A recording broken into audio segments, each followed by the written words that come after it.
श्रीमद् भगवद गीता 5वां अध्याय 14वां श्लोक। न कर्तृत्वं न कर्माणि लोकस्य सृजति प्रभो।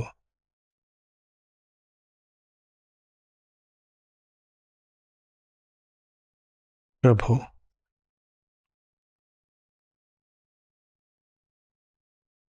प्रभु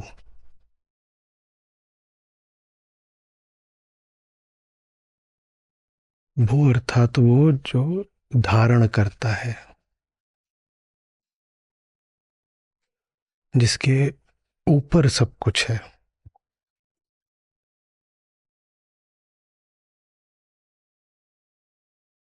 और प्र का उपयोग किया जाता है प्रचुरता, बहुलता, आधिक्य बताने के लिए।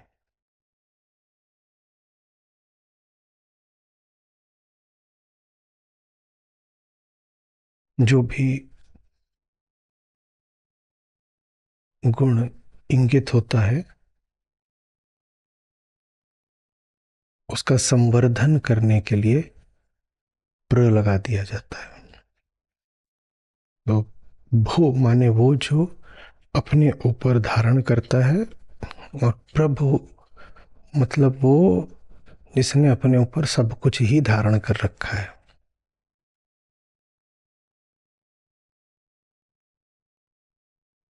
तो जब श्री कृष्ण कहते हैं कि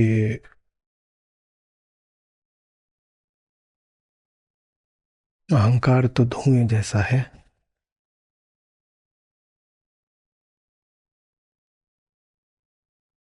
ऊपर रहता है आग के, जो असली है, नित्य है, सत्य है, उस वस्तु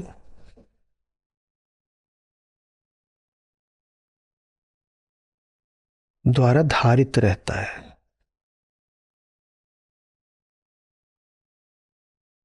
कह सकते हैं कि आग ने धुएं को अपने ऊपर धारण कर रखा है। आग आधार है, आधार, और अहंकार धारणा है। अग्नि पर आधारित है धूम्र, धुआं। सत्य पर आधारित है माया।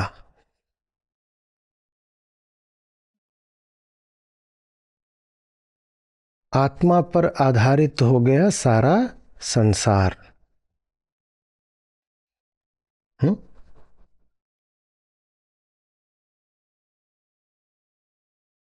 समझ में आ रही बात है? तो यहां पर हमने धारण का अर्थ लिया ढकने या छुपाने की दिशा से, वस्तु के ऊपर अवस्थित होने की दिशा से। कुछ है और कुछ उसके ऊपर अवस्थित है, स्टेशनड है। अब दूसरी दिशा से भी समझते हैं। अहंकार का जो पूरा काम धाम चल रहा होता है, पूरा व्यापार, अपनी दृष्टि में वो जितनी दौड़ धूप कर रहा होता है, जितनी उसकी चेष्टाएं और गतिविधियां होती हैं, वो किस लिए होती हैं? मैं तृप्त हो जाऊं, शांत हो जाऊं, इसीलिए होती है ना। और इस तृप्त शांत दशा को क्या कहते हैं? आत्मा। तो इस अर्थ में आत्मा अहंकार की संचालक है और पालक है। पालक माने वो जो आपको चलाए, जो आपको पाले। जो ना हो तो आप गिर पड़ो। वैसे ही यदि आत्मा ना हो तो अहंकार गिर पड़ेगा, क्योंकि आत्मा की खातिर ही अहंकार सब कुछ करता है। तो भू का एक अर्थ पालने वाला भी होता है। वो एक ही बात है, धारण करने वाला, पालने वाला। नहीं? आपने एक बच्चे को ऐसे कंधे पर ले रखा है तो कोई ये भी कह सकता है कि शरीर पर धारण कर रखा है, या माँ गर्भ में धारण करती है। और वही आगे बात होगी कि आप उसको पालते भी हो।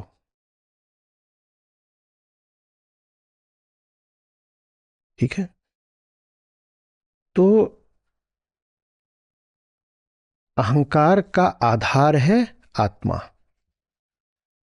और अहंकार का व्यापार है आत्मा। पहली बात से धारण करने की दिशा हुई, और दूसरी बात से पालन करने की दिशा हुई।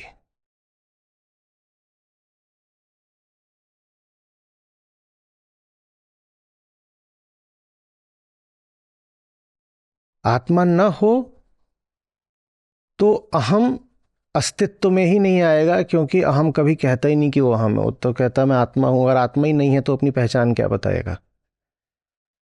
आत्मा ना हो तो आप मैं क्यों बोलेंगे? मैं थोड़ी ही झूठ है। हम जिसको मैं समझ रहे हैं वो झूठ है।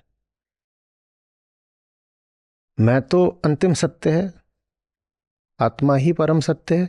पर आप जिसको मैं बोल देते हो वो झूठ है ना?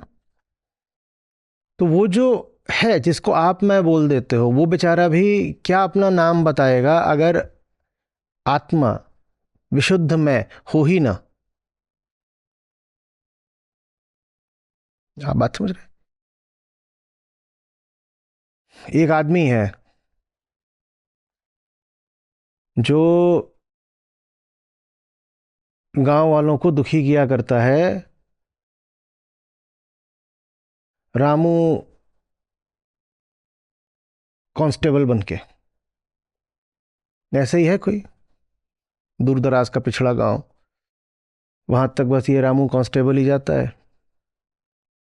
तो एक बहरूपिया है, वो रामू कांस्टेबल बन करके, रूप करके गांव वालों को ठगा करता है।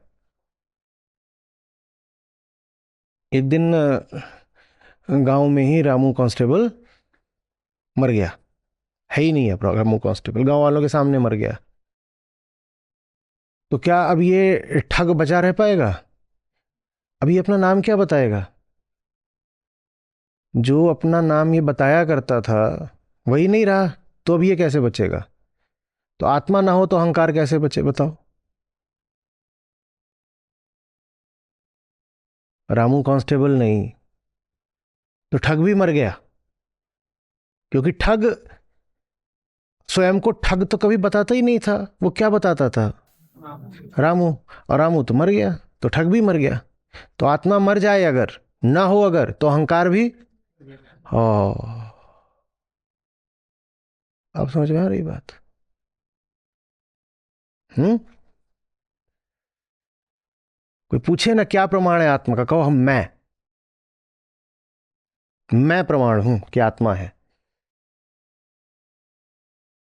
मैं कहते दिखाई नहीं देती, ये है वो है, कहते हैं कि सोचा भी नहीं सकते उसके बारे में, तो ऐसे ही है, बस अप्रमेय भी बोल देते हैं उसको। तो फालतू ही माने जा रहे हो। अंधविश्वास है आत्मा, अंधविश्वास कुछ नहीं है। हर सांस ये कहती है हम हैं तो खुदा भी है। हम हैं ना, तो हम ही प्रमाण है। और क्या प्रमाण चाहिए? लो ये खड़े हैं। इंद्रिय प्रमाण पे चलते हो ना तुम, तो अपनी सारी इंद्रियों से परख लो हमको। दिखाई भी देते हैं, हमें छू भी सकते हो, सूंघ भी सकते हो, नहाए नहीं है। हम हैं ना, हम ही प्रमाण है।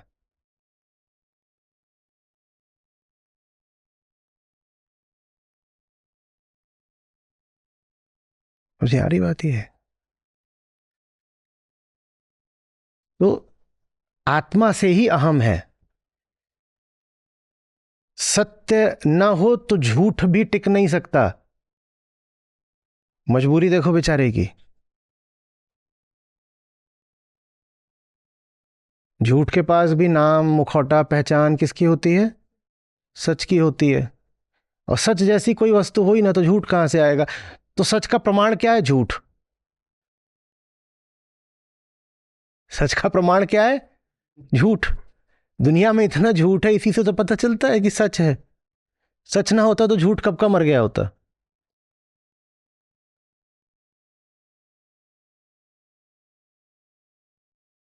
तो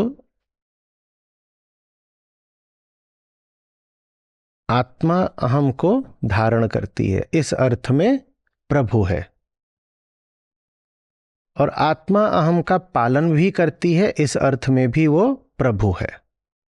पालन किस अर्थ में करती है? हमने कहा ही कि हम की सारी चेष्टाएं, सारी गतिविधियां, आशाएं, कामनाएं, डर, बचना बचाना, आक्रामक हो जाना, सब कुछ जो है उसका, वो है क्या पाने के लिए? एक अंतिम विश्राम,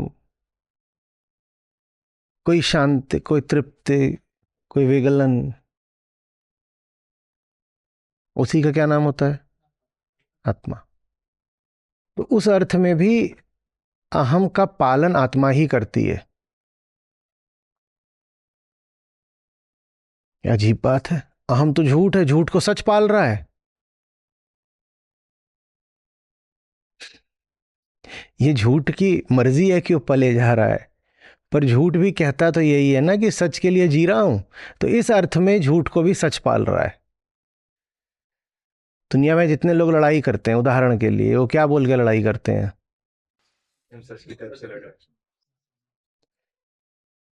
we are fighting for peace. युद्ध करे बिना शांति नहीं मिलेगी। तो युद्ध को कौन पाल रहा है? शांति। हिंसा को कौन पाल रहा है? अहिंसा। कोई कहता है कि मैं युद्ध इसलिए कर रहा हूं ताकि अनंत काल तक युद्ध चलता रहे। सब क्या बोलते हैं? Hiroshima Nagasaki. अमेरिका के राष्ट्रपति ने कहा था कि हमने लोग मारे नहीं, हमने जानें बचाई हैं, क्योंकि ये बम गिरे तो युद्ध समाप्त हो गया। हुँ? कभी कोई नहीं मिलेगा आपको जो कह दे कि हम युद्ध के लिए युद्ध करते हैं। मिनिस्ट्री ऑफ वॉर देखने को मिलती है, मिनिस्ट्री ऑफ डिफेंस देखने को मिलती है।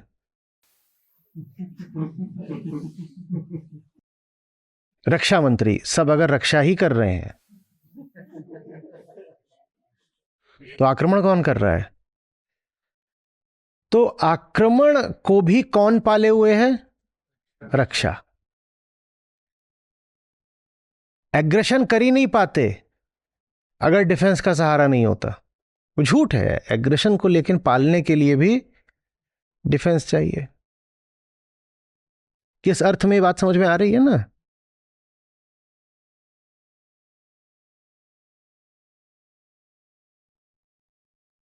तो इस अर्थ में आत्मा अहंकार के लिए प्रभु है। प्रभु। ठीक है, ये समझना बहुत जरूरी है। क्यों समझा रहा हूं इतना? क्योंकि नहीं समझेंगे तो प्रभु बोलते ही पुराने संस्कार सक्रिय हो जाएंगे। और प्रभु का क्या अर्थ हो जाएगा? व्यक्ति जैसा कोई। हम तो बातचीत करते हैं ना, हम तो प्रार्थना भी शब्दों के माध्यम से करते हैं ना। और जहां शब्द होंगे वहां छवि होगी। कोई आप ऐसा शब्द बता दीजिए जिसके समकक्ष कोई छवि ना हो, बताइए। और कोई ऐसी छवि बता दीजिए, कोई चित्र जिसके लिए कोई शब्द ना हो, बताइए।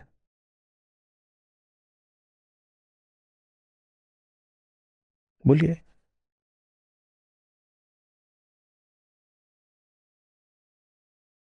मैं आपसे कुछ भी कह दूं, कोई ऐसा शब्द बोल दूं जो आपने कभी सुना भी ना हो, फिर मैं कहूं कि इसको जरा सा आप छवि में ढाल दीजिए, आप ढाल देंगे?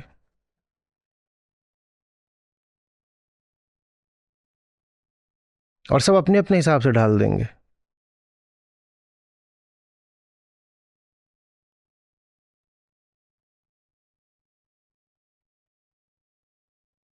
तड़मम कोर बनाओ।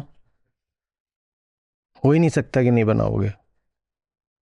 हाँ, थोड़ी सी दुविधा होगी कि दाल के तड़के से शुरू करना है, मम्मा ने मेरा या मम्मा ने मोमोज, तो तड़के वाला मोमो। अच्छा, फ्राइड मोमोज की बात हो रही है। फिर कुछ ना कुछ निकाल लेंगे और बन जाएगी छवि। तो जब आप ईश्वर भी कहते हैं ना, तो आप किसी सिद्धांत की नहीं बात करते, आप किसी व्यक्ति की बात करते हैं। तो प्रभु माने हमेशा हमारे लिए कोई व्यक्ति होता है। व्यक्ति माने आवश्यक नहीं होमोसेपियंस। व्यक्ति माने एक सगुण रूप। व्यक्ति माने आवश्यक नहीं नर या मादाई।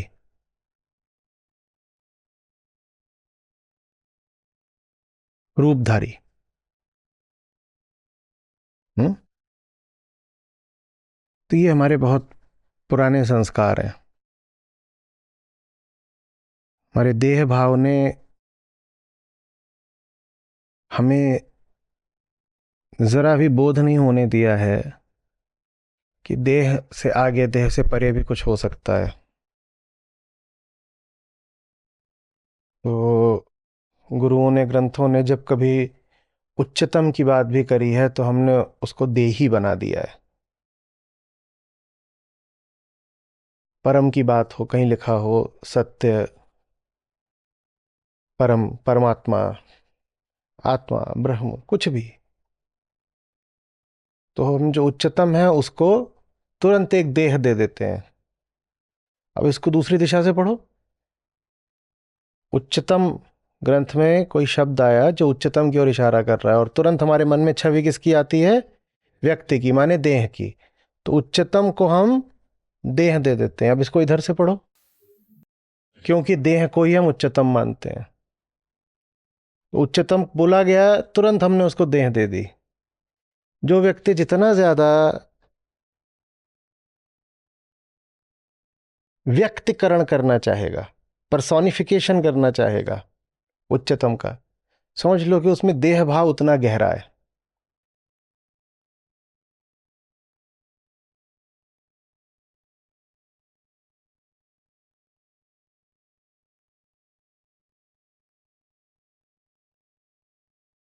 उसके लिए बिल्कुल अचिंत्य है ये बात, कल्पना से परे, इनकंसीवेबल, देह से आगे भी कुछ हो सकता है। उसे खाना है, पीना है, पढ़ के सो जाना है।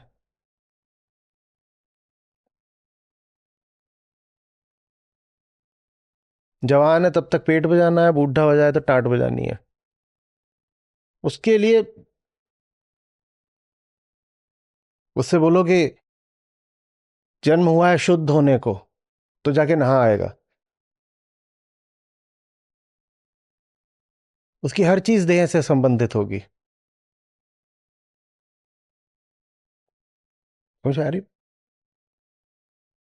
उसे बोलो कि सत्य परम प्रकाश स्वरूप है, तो कहेगा इसीलिए तो सूर्योदय के समय उठ जाना चाहिए। उसके लिए हर चीज भौतिक है, हर चीज का रिश्ता देह से, आंखों से है।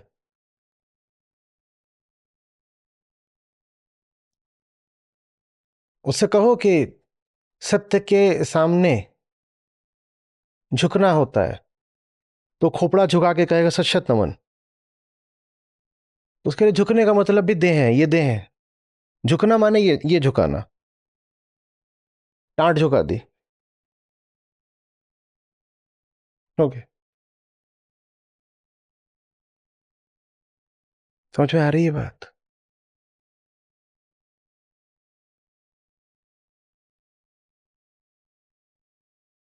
और बड़ी जबरदस्त ऊर्जा होती है उसमें, जिस पर प्राणघातक खतरा आ गया हो। आप बिल्कुल मरे हुए काहिल आलसी आदमी होंगे, गिरे पड़े होंगे,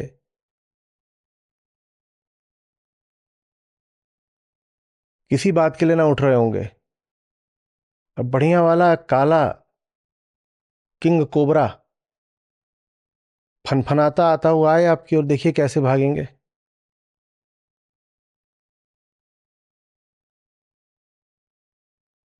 बचपन में कॉमिक्स होती थी, तो उसमें लंबू, पतलू, घसीटा राम, डॉक्टर झटका, ये सब होते थे। डॉक्टर झटका एकदम प्रौढ़ उम्र के, उन्हें दिखाई भी ना दे, ऑपरेशन आरा लेके करते थे, हथौड़ा, कील।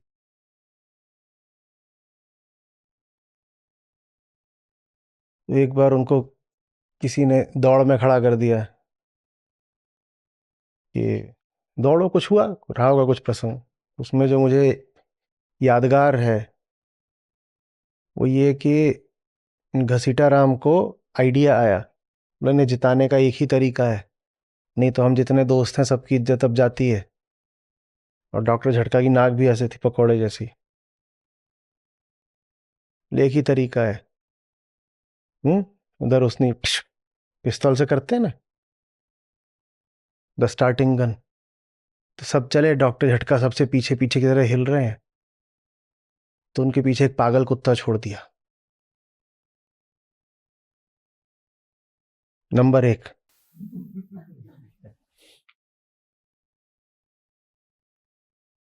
जो मरने को तैयार हो वो बहुत कुछ कर जाता है। और ये मैं कोई बहुत गरिमा वाले अर्थ में नहीं बोल रहा हूं कि जो आत्मोत्सर्ग करने को तैयार हो, हम्म, उससे कौन सी चीज बची रह सकती है। मैं कह रहा हूं कि जो जान के भय में हो, उसकी चेष्टाओं की कोई सीमा नहीं रह जाती। इसी तरीके से देह भाव अगर इतना गहरा हो कि देह ही प्राण लगती हो और देह भाव का मिटना प्राण घातक लगता हो, तो फिर इंसान कुछ भी कर जाएगा। और ऐसे लोगों ने बहुत मेहनत करी है। फिर इन्होंने पूरे के पूरे ग्रंथ रच डाले हैं, इन्होंने बड़े बड़े संस्थान खड़े कर दिए हैं, इन्होंने अपनी ओर से नए नए दर्शन चला दिए, बस ये सिद्ध और स्थापित करने के लिए कि प्रभु भी कोई व्यक्ति ही है।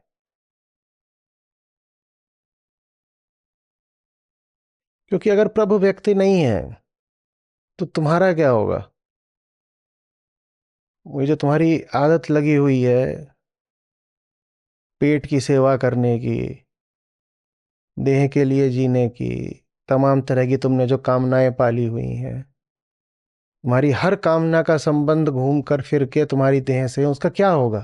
तुम्हारी तो जिंदगी पूरी बिखर जाएगी, कुछ नहीं बचेगा।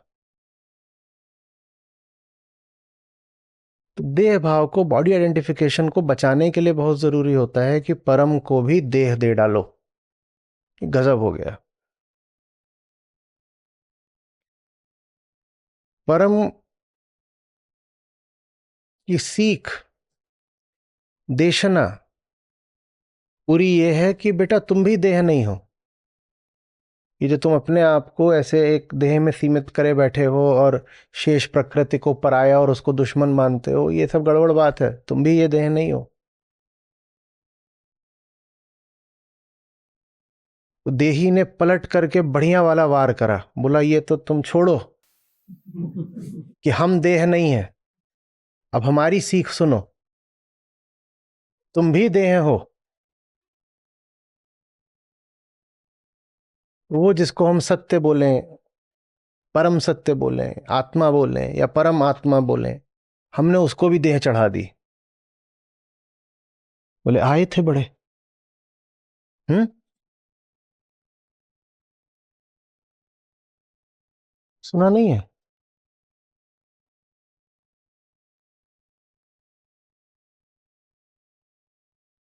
कि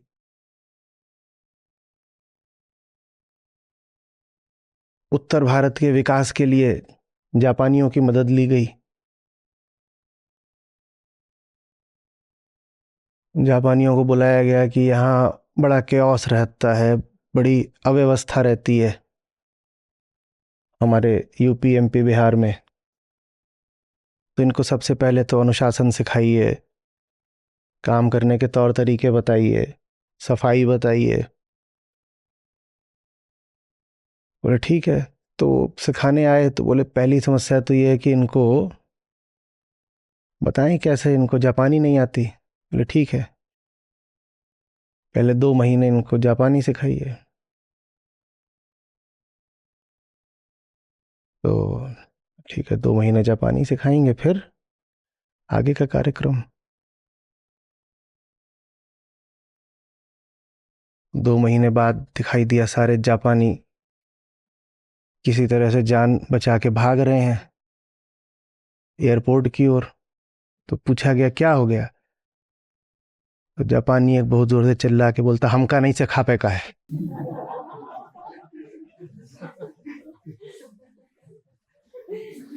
प्राण दई दे कुछ ना सिखाऊ,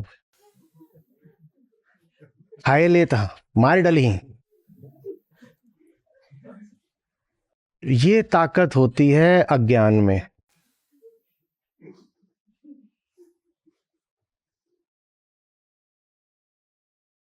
तो ग्रंथ हमें सुधारने आए, हमने हमने ग्रंथ को ही बिगाड़ दिया। बड़े आए थे, हमसे पंगे लोगे। हमें बताने आए थे कि तुम देह नहीं हो, हमने तुम्हें ही देह बना दिया। तुम हमें क्या समझाओगे कि हम देह नहीं है, हमने तुम्हें ही देह बना दिया। तुम हमें क्या समझाओगे कि निराशी निर्ममो, कि ममत तो गड़बड़ बात है।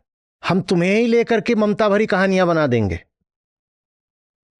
चमत्कार देखो तुम, कोई ऊपर से नहीं चमत्कार होते, असली चमत्कार अहंकार करता है। जिनका पूरा संदेश ये है कि काटो ममता को, यही बंधन है। हमने उन्हीं को लेकर के सबसे मीठी मीठी कहानियां बनाई है ममता की। ये गजब देख रहे हो।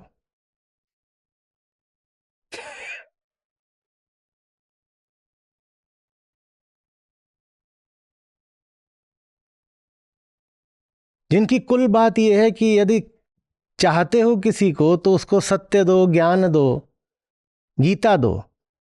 हमने उनको लेकर के कहानियां बना दी हैं कि जो उनके सबसे प्रिय लोग थे, मित्र थे, सखा थे, सखियां थीं, उनको उन्होंने कभी गीता दी ही नहीं। ये संभव है क्या कि प्रेम हो और गीता ना दी जाए? बोलो। पर वो सब कहानियां बना के हमने ये स्थापित कर लिया है कि बढ़िया है ना। मैं भी यहां बैठ के सत्र सुन रहा हूं और घर में मेरी पत्नी है या पिता है, मैं उनको अगर गीता नहीं दे रहा तो इसमें गलत क्या है? क्या समस्या हो गई? कुछ भी नहीं।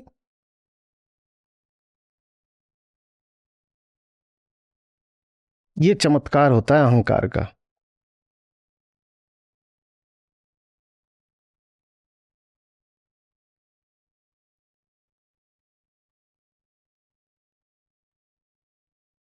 मैं बहुत छोटा व्यक्ति हूं। अभी हमारा आईआईटी में परसों रात ही 3 दिन का था, मैं आखिरी रात को गया। सिल्वर जुबली रियूनियन हुआ। तो सब जानने वाले दोस्त यार। मैं आधी रात के बाद पहुंचा आपका सत्र लेके, इसीलिए 9 बजे शुरू हुआ था वो, कि कम से कम आधी रात को तो पहुंच जाऊं।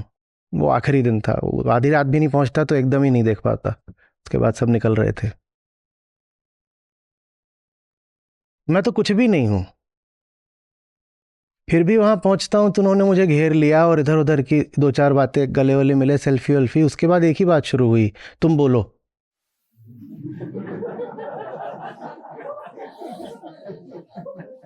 एकदम बेशर्मी के साथ, कुछ बोल। मैं अभी बोल के ही आ रहा हूं, और आपसे कैसा बोल के गया था उस दिन याद होगा।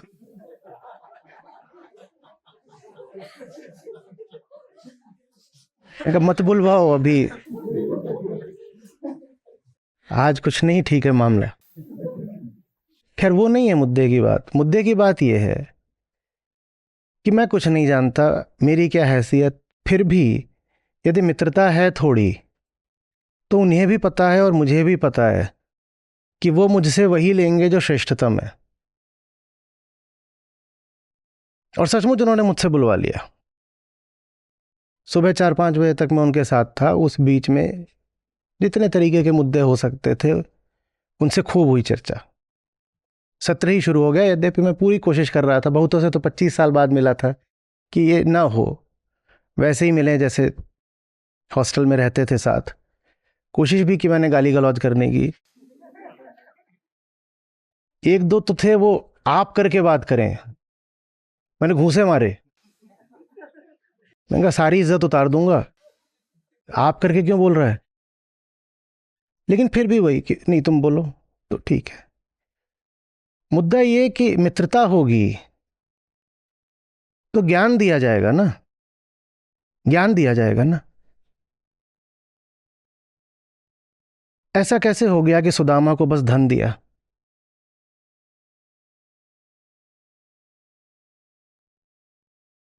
इतने दिनों बाद मित्र पहुंचे, ज्ञान कहाँ है। और वो बहुत, मैं कह रहा हूं ऊंचे कद की मित्रता थी। मैं कुछ नहीं, पांव की धूल बराबर नहीं।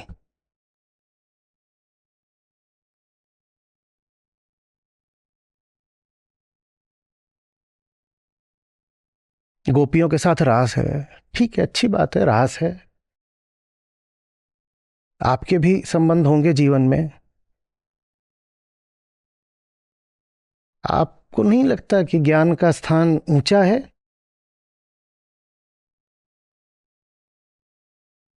ठीक है, यमुना किनारे क्रीड़ा करने का अपना सौंदर्य है, बिल्कुल है। ज्ञान कहाँ है, गीता कहाँ है।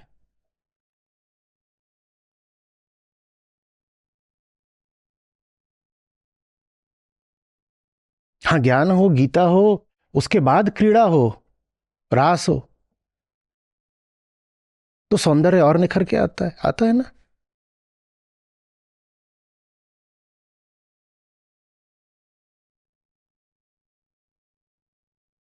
ये करते हैं हम प्रभु के साथ, पर्सोनिफिकेशन।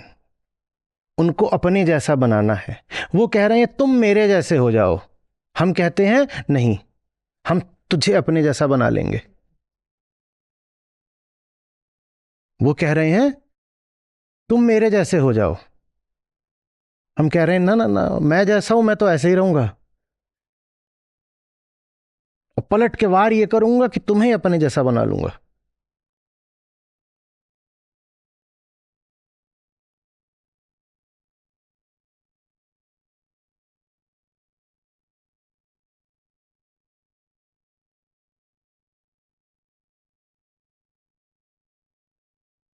उन्हें अपने जैसा मत बनाओ। अपने तौर तरीकों को, अपनी रवायतों को, अपनी भावनाओं को परम सत्ता पर आरोपित, सुपर इम्पोज मत करो।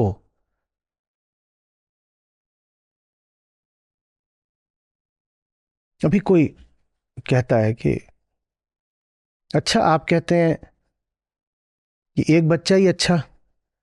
ऐसा अगर दशरथ ने सोचा होता तो लक्ष्मण कहां से आते। हम्म, ठीक है।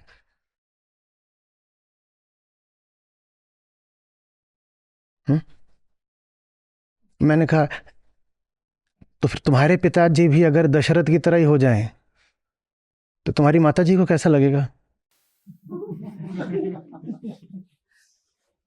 समझ रहे हो ना, कितनी सहेलियां आएंगी।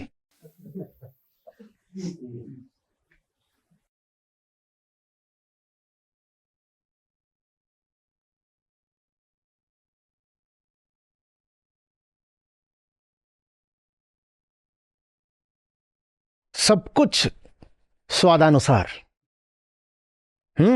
जो हमें पसंद है उसी हिसाब से सारे चरित्र गढ़ लेने हैं, सारी छवियां, सारी मूर्तियां बना लेनी है, जो कुछ हमें पसंद आता। जैसे जैसे हमारी पसंद बदलती जाती है वैसे वैसे हम छवियां ही बदलते जाएंगे।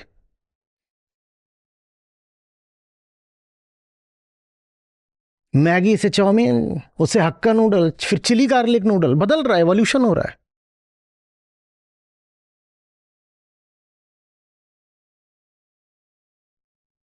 हमारा एक तरह का शरीर है जो इवोल्यूशन से आया है, एक विकास प्रक्रिया है उसकी।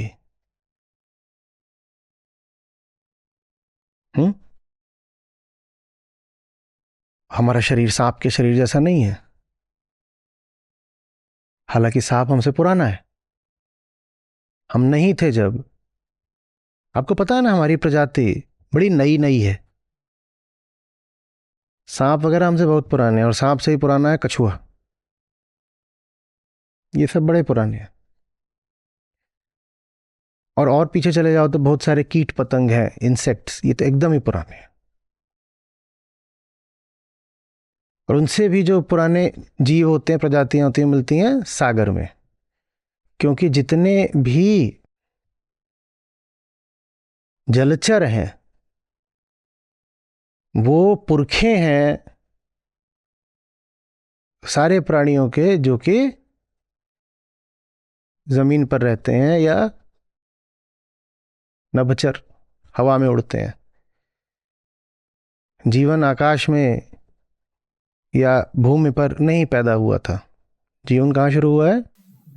तो सारे पुरखे तो वहीं रहते हैं, पानी में। ये सब बड़े पुराने पुराने हैं। मछली के भी पाँव नहीं होते, मछली के भी पाँव नहीं होते। आप नए नए आए हो, आपके पाँव होते हैं, तो आप कहते हो प्रभु आपके चरणों में मेरा स्थान है। चरण तो तुम्हारी प्रजाति के होते हैं, न मछली के होते, न सांप के होते। ज्यादातर जो प्रजातियां हैं पृथ्वी पर, उनके चरण नहीं होते। फिर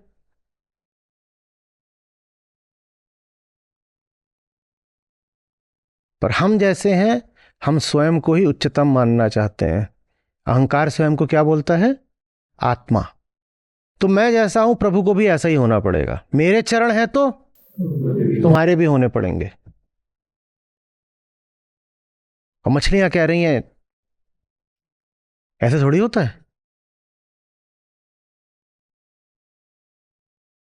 गिल्स और फिन्स की बात करो,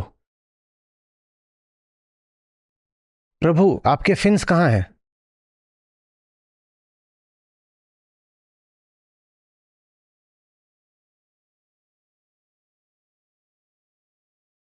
ये वो केंद्रीय भूल है जो जिंदगी में होती है।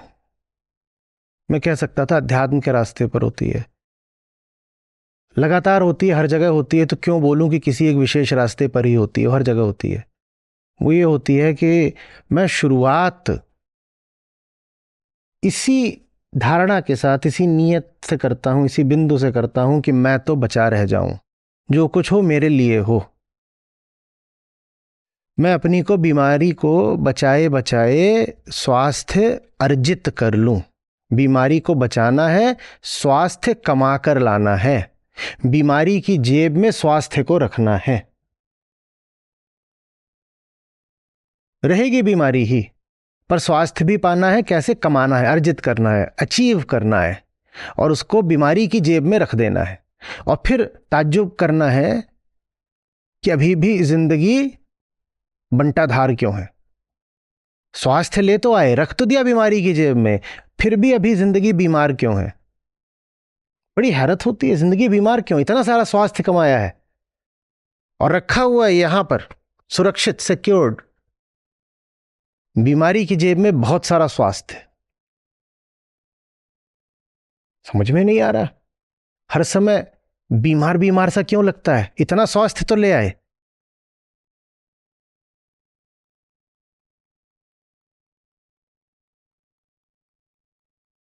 कुछ मिलता है, हमें उसको अपने ऊपर धारण करना होता है।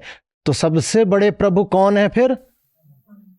प्रभु माने वो जो धारण करे, माने वो केंद्र में है, वो कोर है, और उसने अपने ऊपर ऐसे धारण करा हुआ है।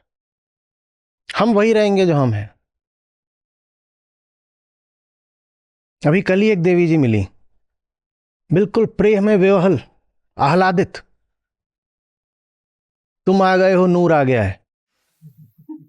बोली तने छोड़ूंगी नहीं, आज तो घर चलना पड़ेगा हमारे। यही बोले आपके लिए ही तो अखियां तरस रही थी, अब मिल गए तो घर चलना पड़ेगा। मैं उनको ऐसे देख रहा हूँ।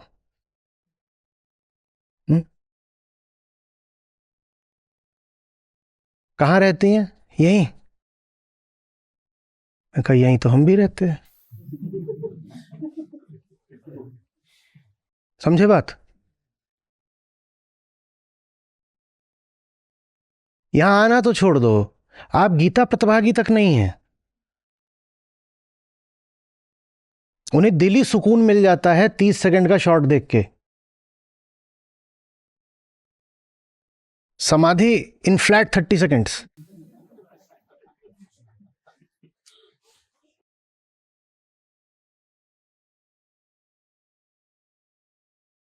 तुम यहां नहीं आओगी और हम तुम्हारे घर चलें। नहीं नहीं, आइए आज खाना हमारे यहाँ खाइए। काय को खाएं? भूखे मर जाएंगे। तुम्हारे यहाँ नहीं खाएंगे।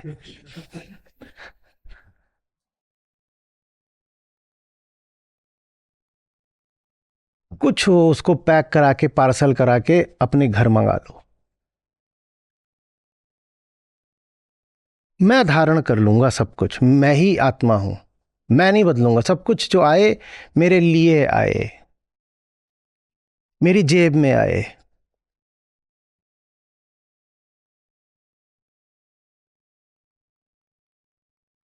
दिवाली पर मैंने एक बार कहा, भाई राम की कोई घर वापसी नहीं होती।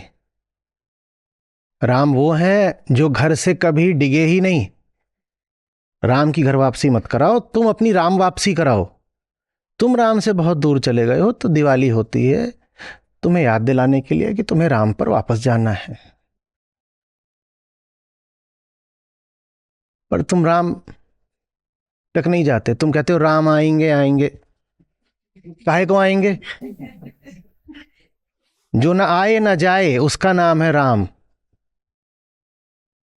मैं मूल बातें ही नहीं पता। जो कूटस्थ है वो कैसे आएगा कैसे जाएगा? आने के लिए पहले जाना पड़ता है, वो जाएगा तो कहां जाएगा, अनंत कहां समाएगा?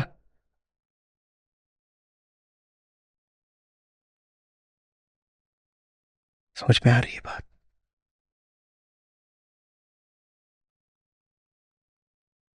बार बार कह रही है गीता हमसे, आत्मा कुछ नहीं करती, आत्मा कुछ नहीं करती।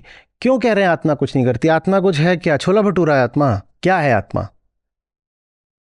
कलम है आत्मा? शर्ट है आत्मा? क्या है आत्मा?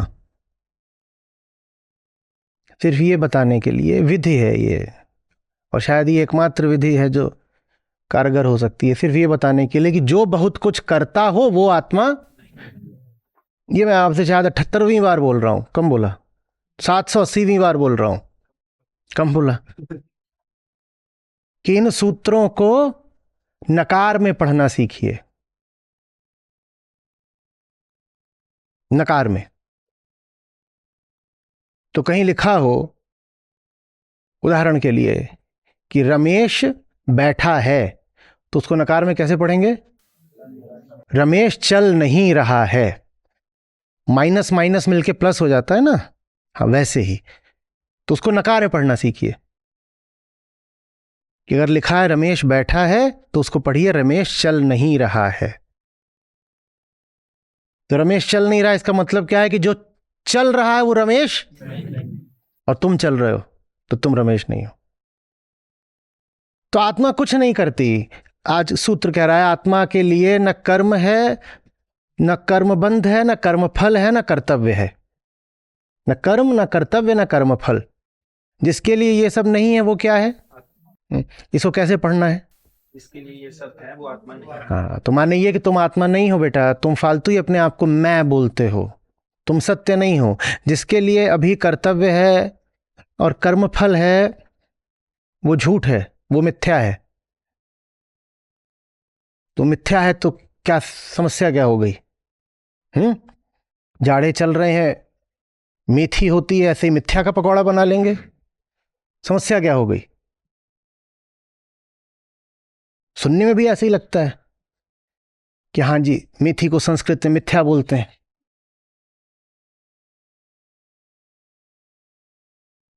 समस्या ये हो गई कि तुम हो, तुम सच हो और तुम मिथ्या बने बैठे हो, इसलिए तड़पते हो। यह है समस्या। समस्या कोई नामकरण की नहीं है, समस्या कोई सूत्र या सिद्धांत भर की नहीं है, समस्या व्यवहार की है, समस्या तड़प की है। केंद्र में सत्य हो तुम, पर झूठ बनकर बैठे हो और झूठे बने बने बोलते हो सत्य हूं मैं, तो इसलिए झूठ थोड़ा स्थायी हो जाता है।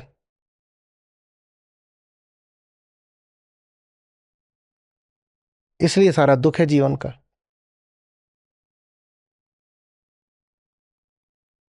जिसके लिए अभी कर्म शेष है। कर्म से क्या आशय है यहां पर? कामना। और चूंकि कामना है कर्म में, तो कर्म फल का बड़ा ख्याल करना पड़ेगा।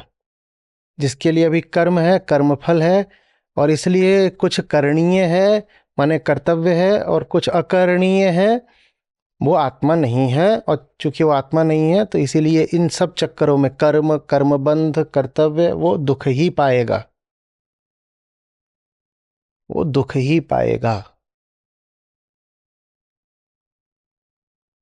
खेल सत्य को अपने जैसा बनाने का नहीं है, खेल अपने झूठ को उघाड़ने का है। खुद को सही साबित करने की जिसकी बड़ी रुचि हो, ये वो आदमी है जो अध्यात्म में अंतिम होगा, सबसे पीछे कतार में खड़ा होगा।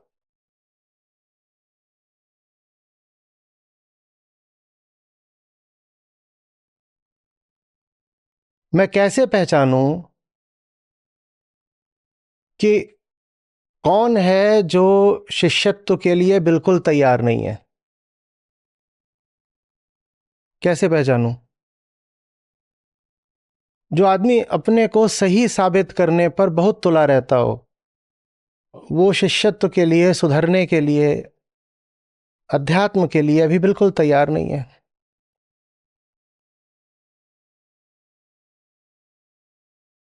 ये सीधा सीधा अहम का लक्षण है। मैं ही तो सत्य हूं, मैं ही तो सत्य हूं।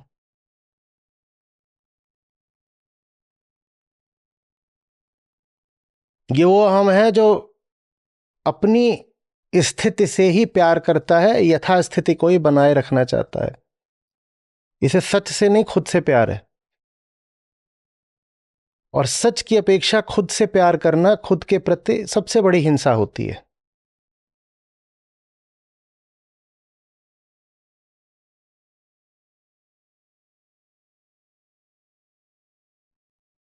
स्पष्ट हो रही है बात कुछ?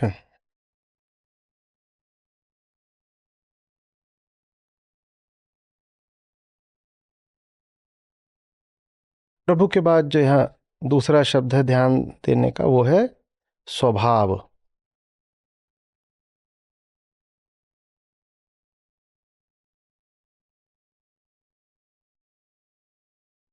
न कर्मफल संयोगम स्वभावस्तु प्रवर्तते।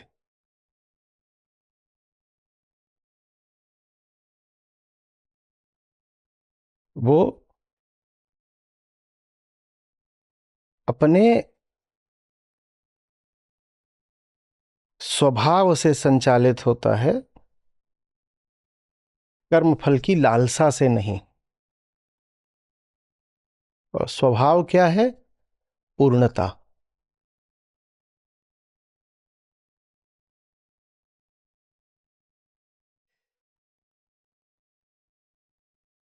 एक ही पूर्णता है जो दोनों जगह पाई जाती है,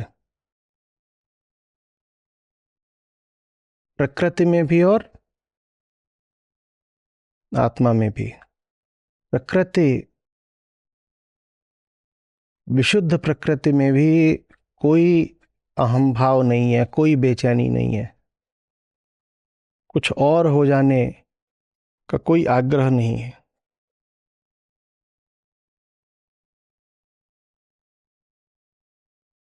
मनुष्य और उसकी अहंता ही अकेले हैं जिन्हें कुछ और हो जाना, नहीं तो यहाँ जो कुछ है सब जैसा है ठीक है।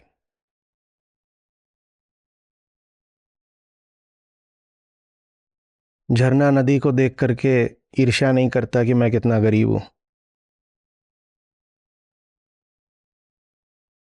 करता है?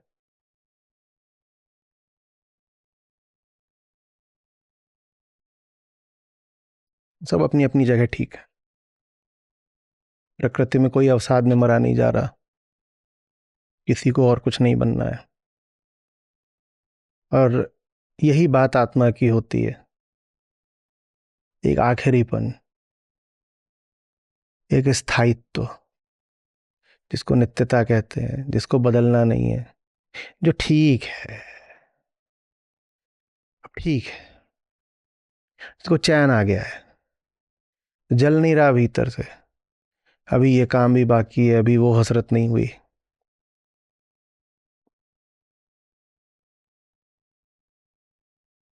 हम्म।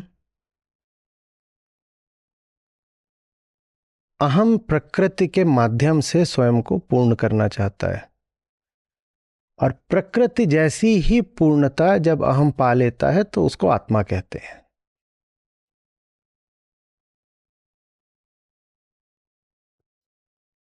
इसलिए ज्ञानियों को लेकर के कई बार चौंकाने वाले दृष्टांत दे दिए जाते हैं कि वो जड़ हो जाते हैं, वो पत्थर समान हो जाते हैं। आशय यही है कि वो प्रकृति जैसे हो जाते हैं, कि जैसे प्रकृति में किसी को कुछ बनना नहीं है। जंगली किसी पशु को देखो, हिरण है, घास वास है बढ़िया, उसको चिंता नहीं करनी है कि खेती करनी है। वो जहाँ रहता है वहाँ वो घास जैसा ही है, वहाँ वो है तो घास होगी, मैं और घास एक है। यहाँ घास ना होती तो यहाँ मैं भी ना होता। तो वो चिंता नहीं करता है, अपना बैठा हुआ है। जो मुक्त है, ज्ञानी है, वो भी वैसा ही हो जाता है। ठीक। और इसका मतलब ये तो नहीं है कि हिरण गति नहीं करता। हिरण की गति देखी है? ये देखो, घोड़ा बना रहा हूँ हिरण को।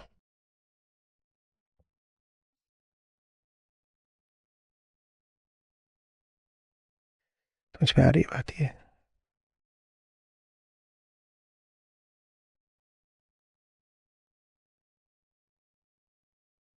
प्रकृति से रिश्ता नहीं बनाना है, प्रकृति ही हो जाना है।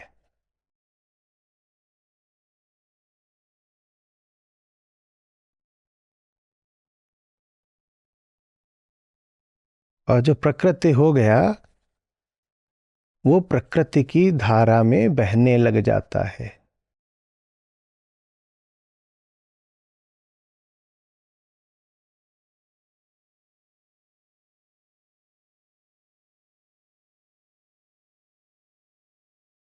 उसे अब चूंकि दुनिया के माध्यम से, जिंदगी के माध्यम से किसी विशेष जगह पहुंचना नहीं है, तो इसीलिए उसमें हर स्थिति के प्रति एक उदासीनता आ जाती है।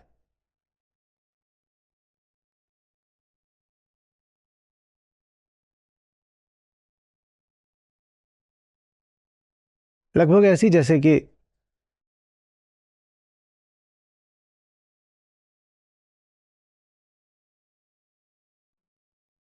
आपकी ट्रेन टाइम पर है। हम्म। आपकी ट्रेन 1 घंटा लेट है। आपकी ट्रेन 1 घंटा लेट है। आपको पता है 1 घंटा लेट है, आप बैठे हैं, आपको पता है 1 घंटे में आ जाएगी। बड़ा स्टेशन है, बहुत सारे प्लेटफॉर्म है, बहुत सारी ट्रेनें हैं जो समय पर चल रही हैं, और बहुत सारी हैं जो 2 घंटे 6 घंटे भी लेट हैं। आपको क्या करना है? कोई फर्क पड़ता है? आप ध्यान भी नहीं देते। कुछ अच्छा हो रहा हो, कुछ बुरा हो रहा हो, उससे मुझे अंतर नहीं पड़ता इधर उधर। हाँ ठीक है, सूचना रहेगी, जानकारी रहेगी, लेकिन उससे मेरी आत्यंतिक शांति बाधित नहीं हो जाएगी। मुझे ये नहीं लगेगा कि उससे मुझ पर कोई व्यक्तिगत असर पड़ जाना है। मैं हूं कौन ये निर्धारित नहीं हो जाना है दुनिया में क्या चल रहा है इससे।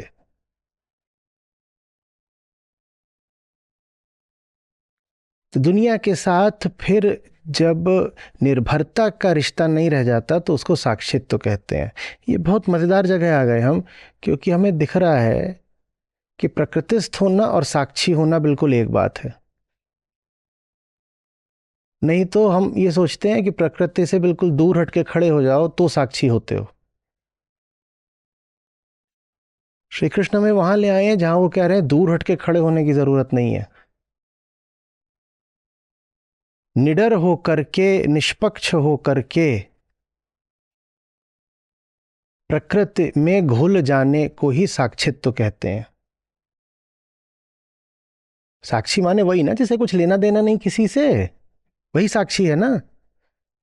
हाँ, तो जब आपको लेना देना होता है तो तब तो आप भेदभाव करते हो, बांटते हो, इससे मिलूंगा उससे नहीं मिलूंगा। ये घर आ गया तो उत्सव की बात है, वो घर आ गया तो परेशानी की बात है।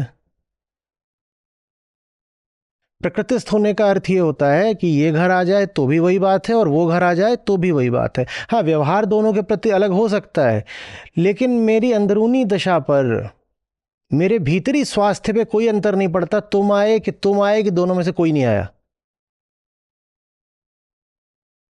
तो मैं अब प्रकृति के प्रति, माने दुनियादारी के प्रति, दुनिया में जो भी हो रहा है उसके प्रति कैसा हो गया हूं? उदासीन, निष्पक्ष। और यही साक्षित्व है।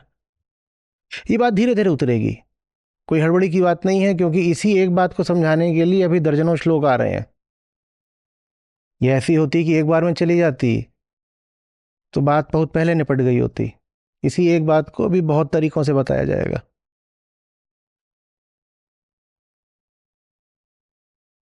बात आ रही है? देखो, समझो, अध्यात्म का मतलब ये नहीं होता है कि स्वयं को अनुभव से काटना है। बहुत उल्टा मतलब होता है। आप जैसी जिंदगी जीते हो ना, आप अनुभवों से अपने को वंचित रखते हो, आप डर के जीते हो। तो अध्यात्म का अर्थ होता है किसी अनुभव से पीछे नहीं हटूंगा। कोई जरूरत ही नहीं, क्योंकि कोई अनुभव मेरा कुछ बिगाड़ नहीं सकता और न ही कोई अनुभव मुझे कुछ दे सकता है। कुछ भी हो जाए उसमें कोई बहुत खुशी की बात नहीं, कुछ भी हो जाए उसमें किसी ऐसे दुख की बात नहीं है कि मैं भीतर से तबाह हो जाऊं।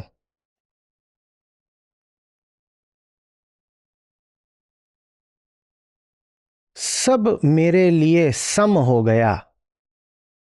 जब सब सम हो गया तो मैं किसी को भी ठुकराऊं कैसे? अभी ये बताओ।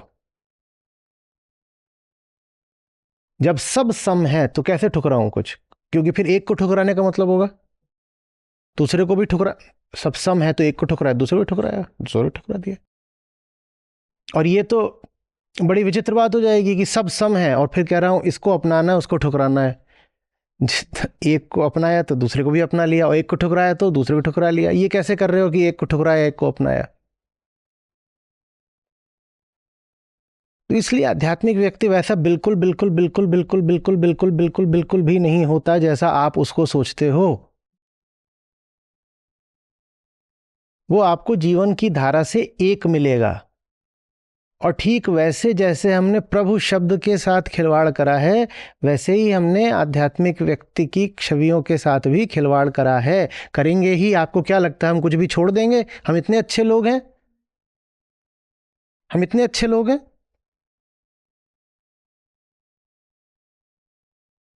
जहां कामना होती है ना, वहां डर भी होता है, क्योंकि कामना हमेशा किसी एक विशिष्ट विषय के लिए होती है ना।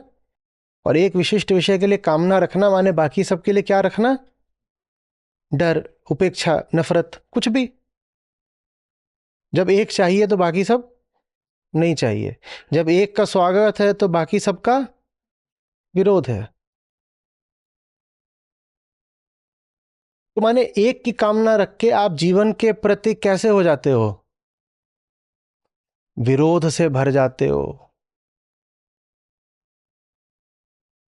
प्रकृतिस्थ होने का मतलब है न किसी का स्वागत है न किसी का विरोध है। मैं एक हूं, जैसे सागर में बूंद पूरे सागर की है। उसका अपना कोई क्षेत्र नहीं होता, अपना कोई घर नहीं होता। कामना में ये तो दिखाई देता है कि एक को चाहा, ये नहीं दिखाई देता है कि बाकियों को पराया बना दिया। कितनी गड़बड़ बात हो गई ना। एक को चाहने का मतलब ही क्या होता है? बाकी सब पराये हैं। ऐसे में दोनों ही संबंध सड़े हुए होते हैं। जिसको चाहते हो उसके साथ भी रिश्ता सड़ा हुआ होगा, और जिनको पराया बना लिया उनके साथ तो सड़ ही गए।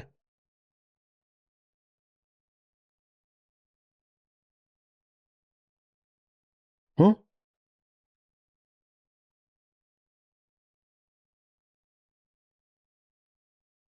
समझ में आ रही है बात?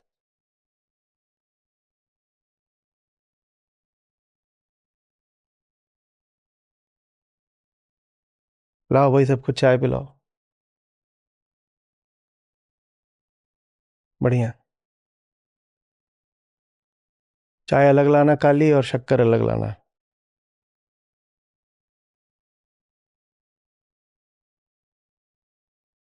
और ये भाई बैठा है, बहुत प्यार में आया है बिना कॉपी पेन के। इसका मन ही नोटबुक बन गया है। हम्म। है ना, सात समुद्र की मसे करूं गुण गुण लिखा ना जाए। तो बोले लिखा तो जा ही नहीं सकता।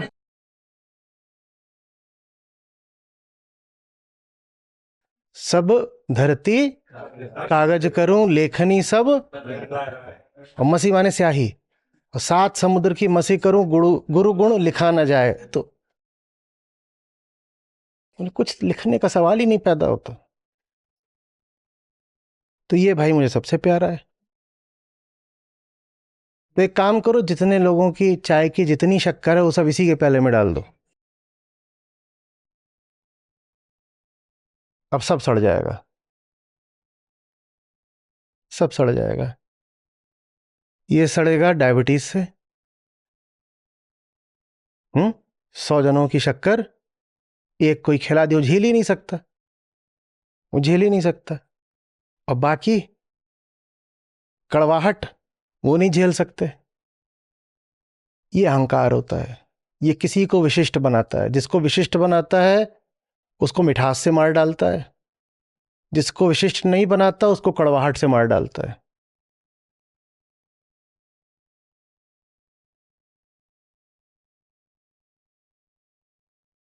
प्रकृतिस्थ होने का मतलब है ना हम किसी के, ना कोई हमारा, हम सभी के सब हमारे। दोनों बातें एक साथ। अब समझ में आ रहा है? ना काहू से दोस्ती, और साथ ही साथ मांगे सबकी खैर। ये क्या बात है? जब ना काहू से दोस्ती, ना काहू से बैर, तो फिर क्यों मांगे सबकी खैर? ये होता है प्रकृतिस्थ होना। हम किसी के नहीं है, कोई हमारा नहीं है, हम सबके हैं, सब हमारे हैं। ये होता है प्रकृतिस्थ होना। ये मुक्त आदमी का जीवन होता है। वो कहीं ना आगे बढ़ता, कहीं ना पीछे हटता। उसे किसी भी विषय से रिश्ता बनाना नहीं है, और जो विषय समक्ष आ गया उससे कतराना नहीं है।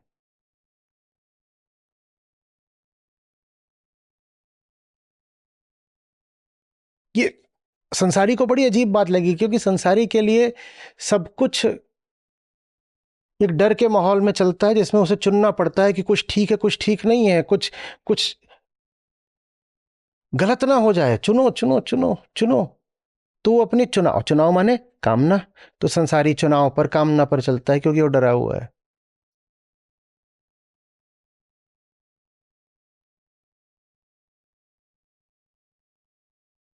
तो बोध कथा है, जन बोध कथा है।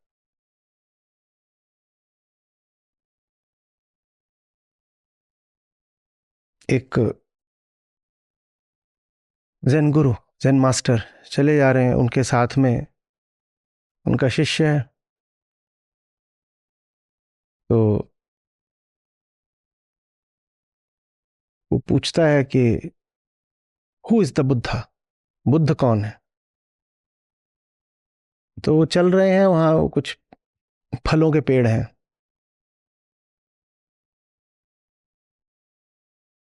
तो बोलता हूँ, चुप रहते हैं, कुछ बोलते नहीं। पहले पेड़ के नीचे से निकलते हैं, कुछ नहीं, वहां से निकल जाते हैं।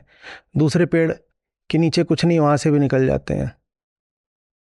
वो तीसरे पेड़ के नीचे से निकल रहे होते हैं तो एक फल ऊपर से गिर पड़ता है, कोई फल मान लो, अमरूद जामुन कुछ भी, तो गिर पड़ते हैं। अब गिर पड़ता है तो उसको उठा के खा लेते हैं और चल देते हैं।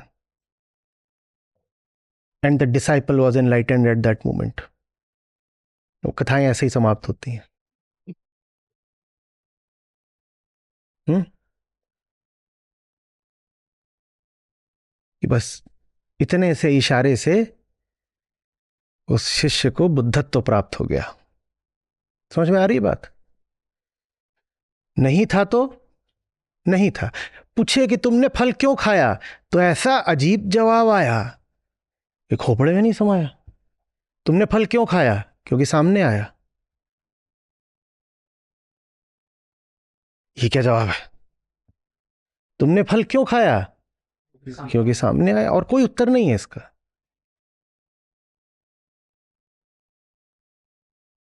पशुओं जैसी बात है ना। रोटी रखी थी तो हमने खा ली, नहीं रखी होती तो नहीं खाते।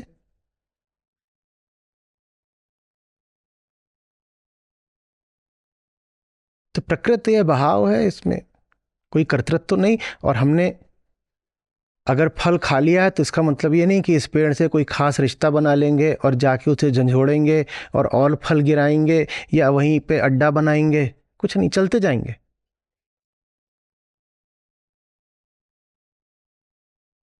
मिल गया अच्छी बात, नहीं मिला होता तो कोई बात नहीं। ये होता है प्रकृतिस्थ होना, अविरोध निर्विकल्पता। हम्म,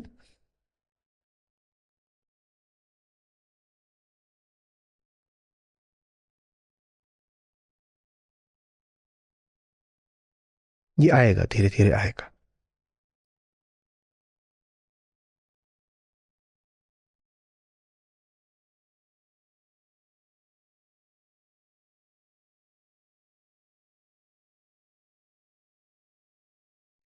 कर्तव्य और कामना का रिश्ता स्पष्ट है।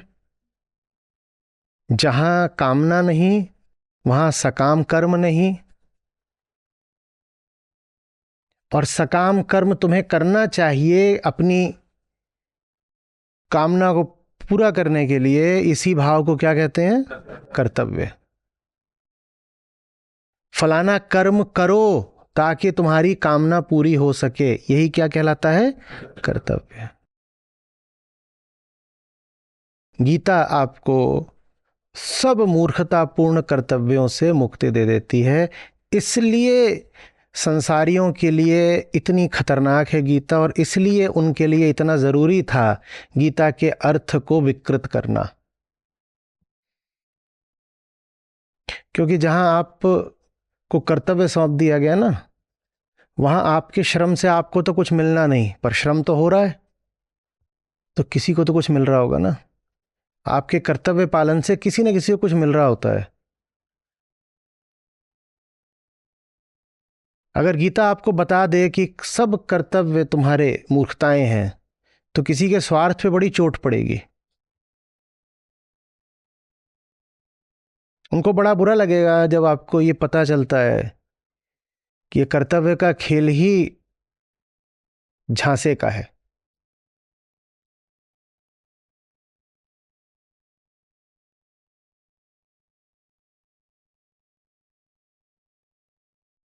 दान देना तुम्हारा कर्तव्य है। ये दिन होते हैं साल के, और जितने बड़े तुम पापी हो उसी अनुपात में जाके दान दे आना। वहां पेटी है।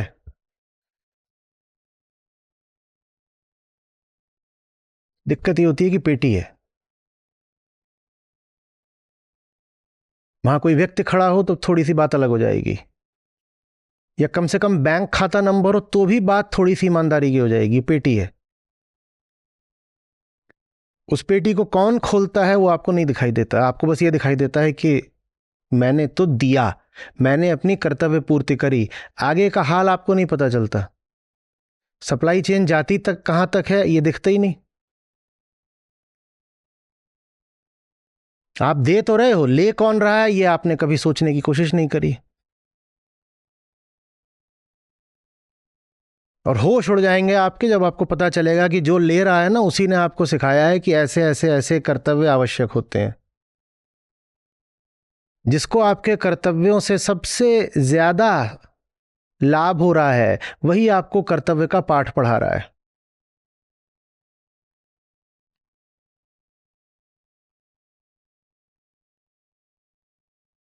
तो कृष्ण सखा हैं और एक बड़ी मदद करते हैं सखा होने के नाते। क्या?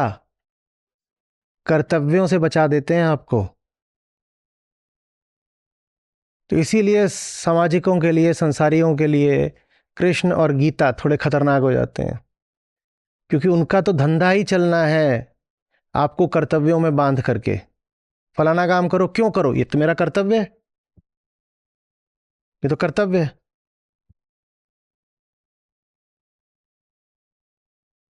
तो बैठे हुए थे रियूनियन में तो पुरानी यादें ताज़ा की जा रही थी। उसमें से एक था, उसने बताया,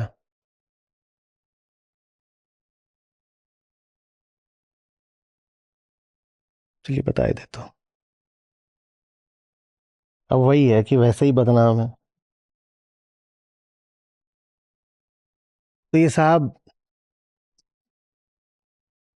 अपनी गर्लफ्रेंड के पास गए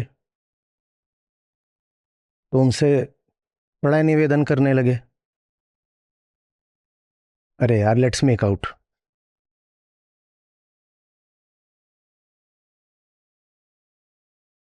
तो वो बोली नहीं, नहीं। तो इन्होंने कहा कि बट वाई नॉट। तो बोली पहले शादी। बोली कि मैं तो मैं ही हूँगा ना, मैं तो मैं ही हूँ, अगर मैं बुरा हूँ तो अभी भी बुरा हूँ। तो बोली नहीं, तब तुम्हारा हक होगा। हम्म? ये उसने मुझसे बात आगे करी थी, बड़ी लंबी चौड़ी इस पर चर्चा हुई थी कि ये खेल क्या है। तो बैठे हुए तो वही सब याद आया, हंस रहे थे इस पर खूब।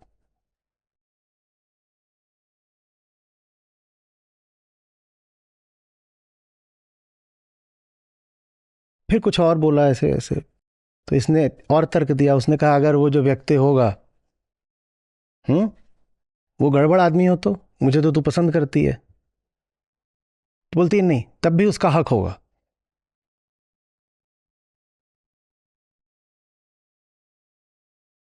ये किसने बताया?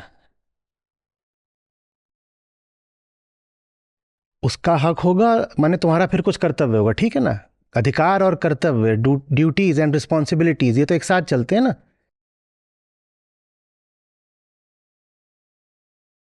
Rights and responsibilities, duties and responsibilities नहीं, राइट्स एंड रिस्पॉन्सिबिलिटीज। अगर आप कह रहे हो कि किसी की राइट होगी माने अधिकार होगा, माने हक होगा, तो आप साथ ही स्वीकार कर रहे हो कि आपकी रिस्पॉन्सिबिलिटी होगी, माने आपका कर्तव्य होगा।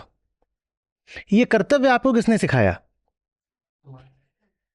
कि पति है तो जैसा भी होगा तो ठीक है। यहाँ ये नहीं कहा जा रहा कि ये जो व्यक्ति गया था, ये जो कह रहा था, वो करना ठीक है कि गलत है, हम उसकी नहीं चर्चा कर रहे। तो टीनेज की बात, उस समय क्या होता है जानते ही हैं सब, हार्मोनल होता है सब कुछ, तो उसकी बात अलग है कि ये जो कर रहे हैं वो अच्छा है गलत है, क्या है, हटाओ उसको।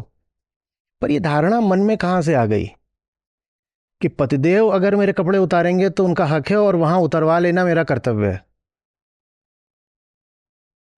तो इस पे तब भी बड़ी, सन 97 की बात है, तब भी बड़ी चर्चा चली थी, रात भर बैठ करके खूब खोबड़ा खुजलाया था कि ये कहानी में ये एंगल कहाँ से आया।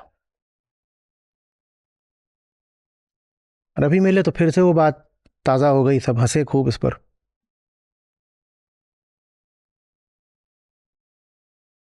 आपको क्या लगता है ये किसने सिखाया होगा उसको? जो चाहते हैं कि वो शादी करें। शादी नहीं करे। हम्म।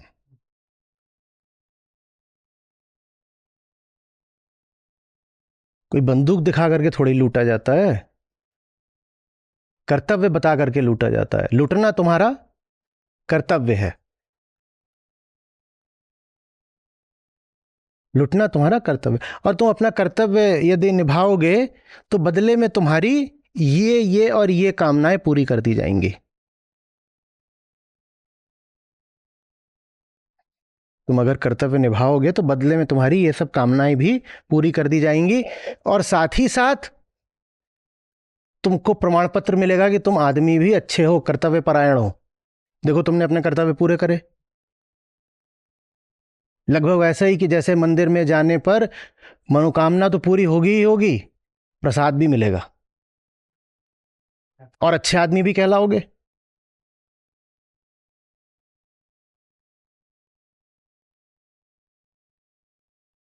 कृष्ण मुक्ति दे रहे हैं, कह रहे हैं भीतर देखो अपने, दिखाई देगा बहुत सारा झूठा ज्ञान। उसी झूठे ज्ञान से तुम्हारी कामनाएं आती हैं। उन्हीं कामनाओं को बेट बना करके, बेट समझते हो क्या? चारा, जैसे मछली को डाला जाता है, उन्हीं कामनाओं को चारा बना करके तुम्हें कर्तव्य में बांधा जाता है, और ये कर्तव्य तुम्हारी गुलामी बनते हैं, बेगारी बनते हैं। करे जाओ करे जाओ करे जाओ, कुछ नहीं भी मिल रहा तो ये भरोसा, ये कल्पना तो मिलती ही है ना कि इतने कर्तव्य निभाए हैं तो स्वर्ग मिलेगा। कुछ और भी लाभ नहीं हो रहा तो ये तो मिलता है ना कि कर्तव्य पूर्ति कर रहे हो तो पुण्य कमाया।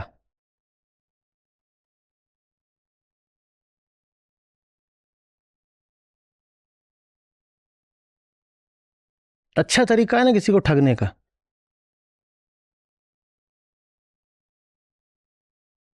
तुम दिन भर काम करो, दिन भर काम करो, तुमसे ईंट उठवाई जाए, खूब ईंट उठवाई गई, और शाम को मैं तुमको बुला करके ऐसे कुछ दे दूं, दिया, तुम पूछो ये क्या दिया, मैं बोलूं पुण्य।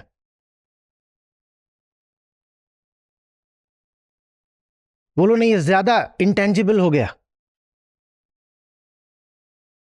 कुछ थोड़ा ऐसा दीजिए जो कम से कम आंशिक रूप से भौतिक हो। तो मैं उसको ऐसे लिख करके दूं, RBA, रुपए 1 करोड़। पूछे कि ये क्या दिया आपने, हाथ से गोद के दे दिया है RBA। मैं कहूं ये रिजर्व बैंक ऑफ अध्यात्म, और 1 करोड़ दिए हैं। बोले दे तो दिया है, इसको कहां जाके भुनाऊं? ये लिए रहना जब मर रहे हो, और वहां जाके इसको एनकैश कराना। ये चल रहा है, और ये आपके साथ भी हो रहा है और रोज हो रहा है। धर्म का मतलब होता है ये रही मिट्टी, ये रही जमीन और ये रही जिंदगी। बताओ यहां क्या मिल रहा है, आगे की बात छोड़ दो।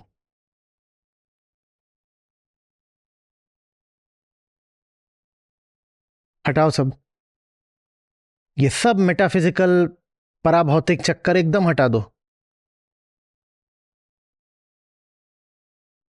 कोई इंटेंजिबल एब्स्ट्रैक्ट बातें नहीं करनी है।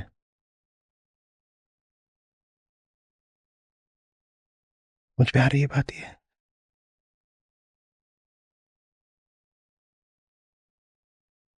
तुम ला करके अपना सारा पैसा यहां रख दो, दिन रात मेहनत करो, मैं तुम्हें क्या दूंगा? मैं तुम्हें प्यार दूंगा, मैं तुम्हें फीलिंग्स दूंगा, और मेरी फीलिंग्स की खातिर तुम्हारा कर्तव्य है कि तुम दिन रात कमा करके पैसा यहां रखते रहो। ठीक है, मैंने पैसा जैसे यहां रखा वैसे तू फीलिंग्स भी यहां रख दे। ये क्या बता रहे हो? क्या धर्म इतना मटेरियल होता है? धर्म मटेरियल पता नहीं होता है कि नहीं, पर वो मटेरियल को मटेरियल जानता है, इतनी बेईमानी नहीं करता कि मटेरियल को ही पैरा मटेरियल बोल दे, कि जो भौतिक है उसको ही पराभौतिक बना दे।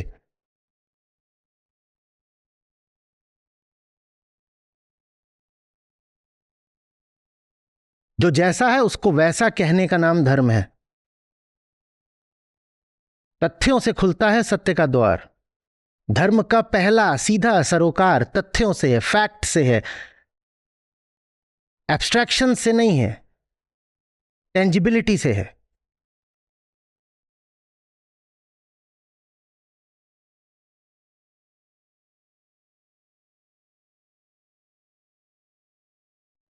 पंद्रह साल पहले भी मैं यही सवाल पूछा करता था और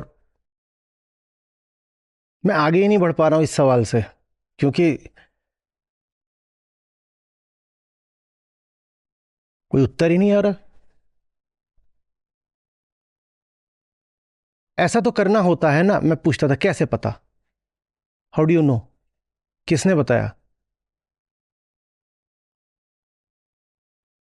न कोई जवाब 15 साल 20 साल पहले आता था, न कोई जवाब आज आता है। पता है तुम्हें क्यों नहीं पता? क्योंकि तुम्हें अपना नहीं पता। आत्मज्ञान के अभाव में तुम्हें यह पता ही नहीं चलता कि तुमने किस बात को आत्म कर्तव्य बना लिया। तुम कौन हो तुम्हें चूंकि यह नहीं पता, इसीलिए तुम्हें यह भी नहीं पता है कि तुम्हारे ये कर्तव्य सब कहां से टपक पड़े।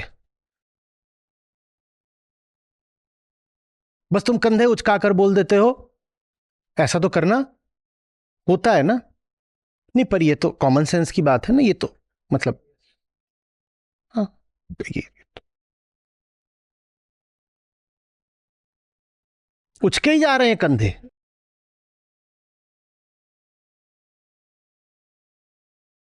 मुंह से भी बोल लो, बता दो ना तुम्हें कैसे पता फलानी चीज तुम्हारा कर्तव्य है, जिनको हम कहते हैं होली काउज। समझ रहे हो? होली काउज मतलब मुहावरा है अंग्रेजी का कि जिन चीजों को तुमने सेक्रेड मान रखा है, तुम्हें कैसे पता वो सब सेक्रेड है? और चूंकि तुमने 50 चीजों को सेक्रेड मान रखा है, इसीलिए जो द सेक्रेड है उससे बहुत दूर हो।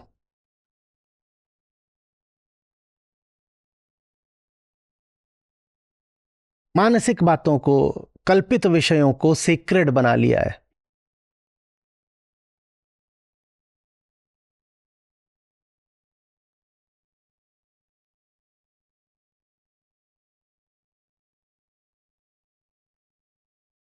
और कितनी ज्यादा सफरिंग है उसकी वजह से, कोई इंतहा नहीं।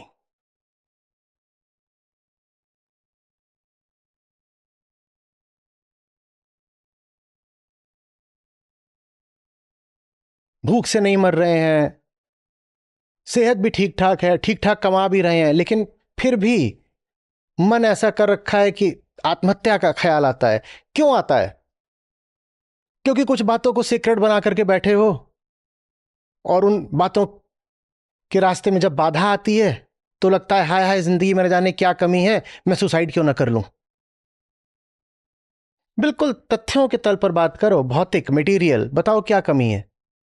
नहीं, कमी तो कोई नहीं है, पर फिर भी दिल डूबा डूबा सा रहता है, फीलिंग्स ग्लूमी ग्लूमी सी रहती हैं। गाने मत गाओ,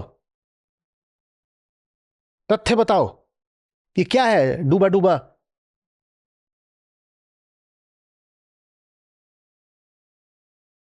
तथ्य कोई है ही नहीं। बात बस इतनी सी है कि आपको सीक्रेटनेस की कुछ छवियां दे दी गई हैं, वो छवि जिंदगी में नहीं दिखती तो डूबा डूबा हुगा हुगा कुछ भी गाओ, फिर रो उसमें।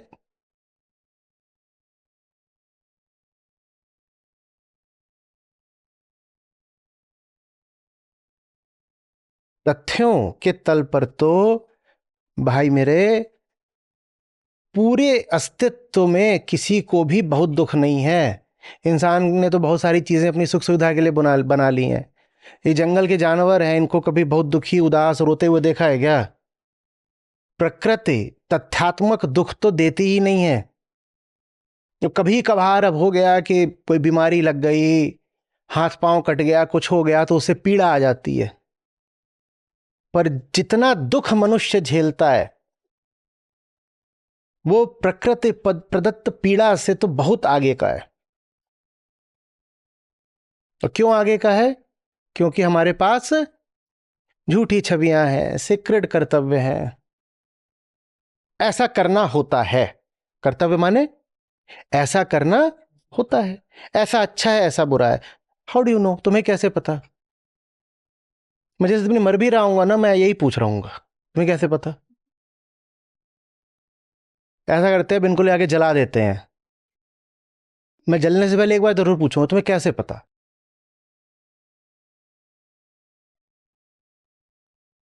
तुम्हें कैसे पता? तुम्हें कुछ नहीं पता। तुम्हें बस अपने कर्तव्य पता है जो किसी ने तुम्हारे माथे पे रख दिए हैं और तुम उनको ढो रहे हो।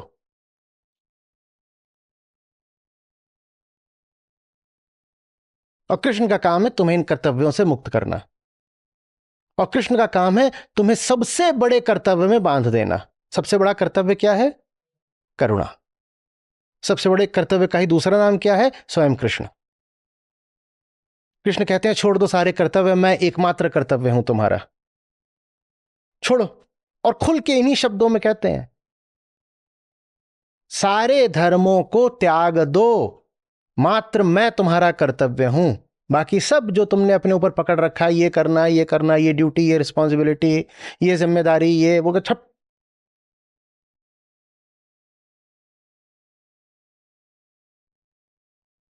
तो फिर लोक धर्मी ने कहा देखो ये ना महाभारत घर में मत रखना, मेरे घर में मुझे कलेश होता है।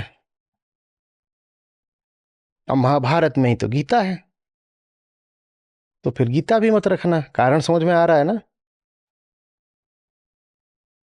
हम जिसको अपना घर कहते हैं, बहुत अफसोस की बात है, लेकिन उसकी बुनियाद में झूठ है। और गीता का काम है सब झूठों को जड़ से हिला देना।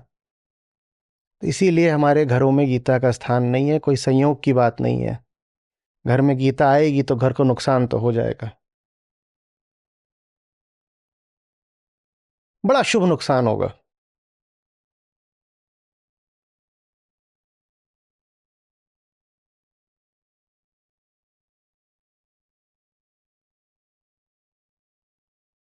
पर आम आदमी इस नुकसान को झेलने को तैयार नहीं होता है।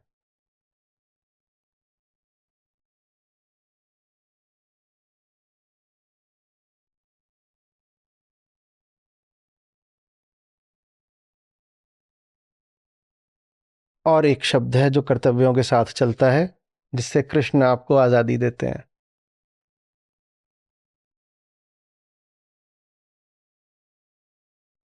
शर्म। कर्तव्यों का खेल अगर चलाए रखना है तो बहुत जरूरी है कि कर्तव्य के पूरे न होने पर दंड का प्रावधान हो।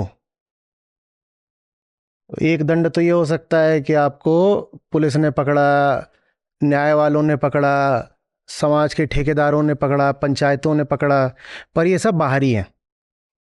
ये सब बाहरी हैं। तो क्या पता आप पकड़े जाओ ना पकड़े जाओ, बाहर वाला कितनी नजर रखेगा। और अगर उसने नजर रख भी ली तो आपको पकड़ने में फिर मेहनत करनी पड़ेगी। तो कहीं ज्यादा एक एफिशिएंट तरीका निकाला गया आपको पकड़ने का, वो है शर्म, लज्जा, ग्लानि। कर्तव्य पूरे नहीं हुए, अपनी ही नजरों में गिर जाओ।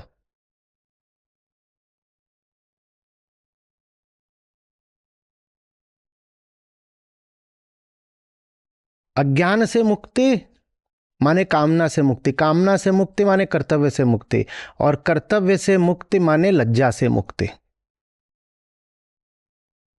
जिसका अज्ञान हट गया वो बड़ा निर्लज्ज हो जाता है, बेशरम।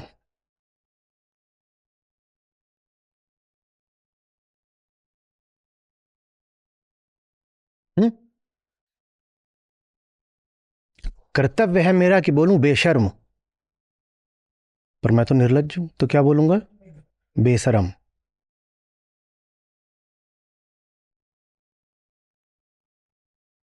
कृष्ण आपको लज्जा से मुक्ति देते हैं।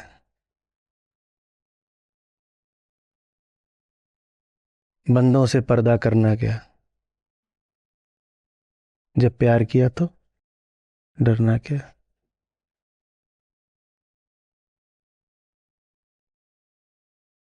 दुनिया में किसी को देखा है जो बात बात पे लजाता हो, शर्माता हो? पूरे अस्तित्व में, कायनात में कोई प्रजाति है ऐसी? मैं तो छुई मुई अबला सी शर्म सी लाल हुई, है कोई? तो आपको क्या लगता है, ये आप में जन्मगत है बात, ये डाली गई है? लज्जा डाल दो। लज्जा कर्तव्य साथ है, कर्तव्य कामना साथ है, और जहां कामना है वहां किसी का स्वार्थ है। आपके भीतर लज्जा को स्थापित करके किसी के स्वार्थों की पूर्ति की जाती है।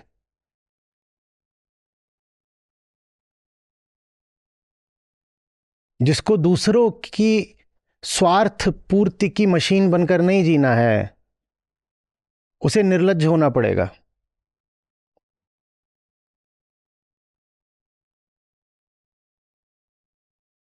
क्या? बे नो शर्म।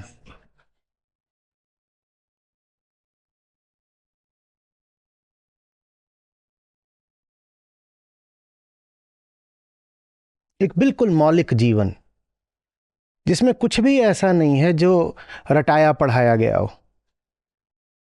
बिल्कुल निर्दोष, इनोसेंट आंखें जो सामने वाले की भाषा समझती ही नहीं है। सामने वाला तुम्हें पढ़ाना चाह रहा है, तुम्हें जताना चाह रहा है कि तुमने कुछ गलत कर दिया है, तुम्हें शर्मिंदा होना चाहिए। तुम उसको ऐसे देख रहे हो, जी आपने क्या कहा, मैंने समझा नहीं, जी आपकी भाषा मुझे आती नहीं, जी मैं पढ़ ही नहीं पाया, आपने लिखा क्या? आप मुझे शर्मसार करना चाह रहे हो, मैं हो ही नहीं सकता, मैं आपकी भाषा जानता ही नहीं। जी आपने कोशिश बहुत की मेरे भीतर कुछ लिख देने की। गीता का काम है सब लिखे हुए को मिटा देना। जो कुछ लिखा तूने उसे मिट के मिटा, ये गीता का काम है। उन्होंने तुम्हारे भीतर लज्जा के सारे उपन्यास लिख डाले हैं। नहीं भाई, सब मिट गया।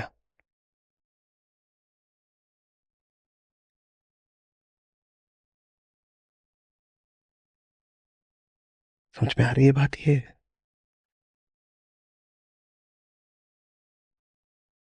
मेरा विवेक तय करेगा कहां मुझे सुधार करना है। तुम्हारे नियम कायदे कानून थोड़ी बताएंगे।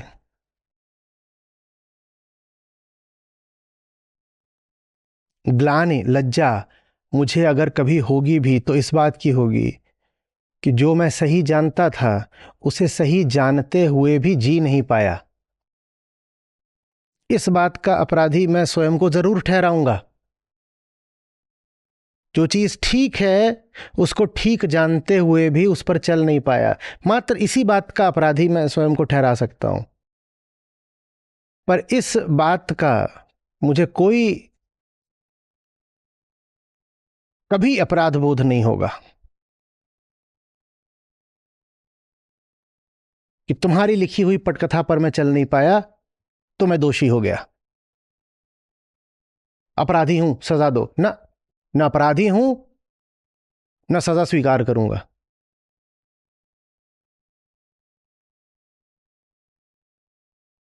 मैं अपराधी हूं कि नहीं हूं, ये अगर कोई तय करेगा तो कौन? हाँ, गीता तय कर देगी, तुम नहीं तय करोगे।